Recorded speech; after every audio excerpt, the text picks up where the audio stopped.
అధికారంలో లేనప్పుడు 2014 నవంబర్ నుంచి 2019 అధికారంలోకి వచ్చేంత వరకు మే 28వ తారీఖు వరకు పార్టీని సింగిల్ హ్యాండెడ్గా నేనే మోసా. జగన్ గారికి నేరుగా ఆయన ఆదేశాలను తీసుకొని నేను, జగన్ గారు, ప్రశాంత్ కిషోర్ ముగ్గురు ప్లాన్ చేసి మిగతా అందరు నాయకుల్ని కలుపుకొని పార్టీని ముందుకు నడిపించాం.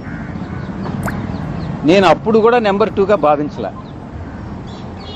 ఆ తర్వాత కాలక్రమేణా అధికారంలోకి వచ్చిన తర్వాత ఒక 6 నెలలకి ఈ నెంబర్ 2 అనేటటువంటిది మిథ్య అనేటటువంటిది నేను కూడా గమనించా. ఈ యొక్క కోటరీ నేను గతంలో ఏదైతే చెప్పానో ఈ కోటరీ సభ్యులందరూ కూడా నా మీద తినగవేము తీయనుండు అనేటటువంటి సామెత నాకు గుర్తొస్తూ ఉంది.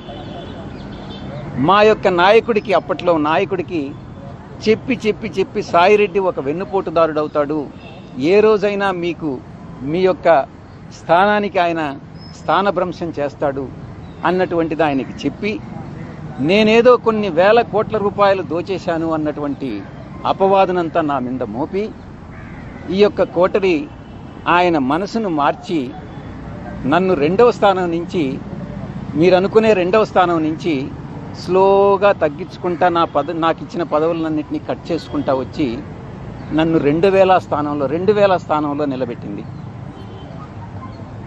చాలా అవమానాలు పాలయ్యా. ఈ కోటరీ మరొక్కసారి చెప్తా ఉన్నా, ఈ అవమాన భారం తాళలేక, ఈ కోటరీ యొక్క వేధింపులు తాళలేక నాకు అప్పట్లో నా నాయకుడైనటువంటి జగన్మోహన్ రెడ్డి గారి మనసులో స్థానం లేదని గ్రహించి వేదన చెంది నేను పార్టీ వీడడం జరిగిందే తప్ప వేరే ఏ కారణం కాదు. అంటే పార్టీ నుంచి వెళ్ళిపోయినాక ఏదో ఒక విధంగా అభియోగాలు వేయాలి, బండలు వేయాలనే కార్యక్రమం చేస్తున్నారే కానీ అధికారంలో ఉన్నప్పుడు ఇక్కడ కోటరీ ఉందా లేదా, కోటరీ నడిపింది ఎవరు అనేది ఆయనకి తెలీదా? మేము అధికారంలో ఉన్నప్పుడు మా పార్టీ అధ్యక్షుడు జగన్మోహన్ రెడ్డి గారు అందరి నాయకులతో మాట్లాడి అన్ని అధికారులతో చర్చించే నిర్ణయం తీసుకోవడం జరుగుతుంది. ఆయన చెప్పిన విధంగా కోటరీ ఉందా లేదా అనేది ఆయనకే తెలియాలి. ఆయనే కదా అప్పుడు ప్రధానంగా ఇక్కడ 5 సంవత్సరాల అధికారంలో ఉన్నప్పుడు చక్రం తిప్పారు మొత్తం. ఆయనే చెప్తున్నాడు కదా నెంబర్ 2 స్థాయి నుంచి 2000 స్థానానికి పోయాను. నాకు తెలిసి మా పార్టీలో నెంబర్ 2 స్థానం అనేది ఎక్కడా లేదు, ఇప్పుడు లేదు, రాబోయే రోజుల్లో కూడా ఉండదు. జగన్మోహన్ రెడ్డి గారే మొత్తం ఆయనే, 1 to 100 ఆయనే, దాంట్లో అనుమానమే.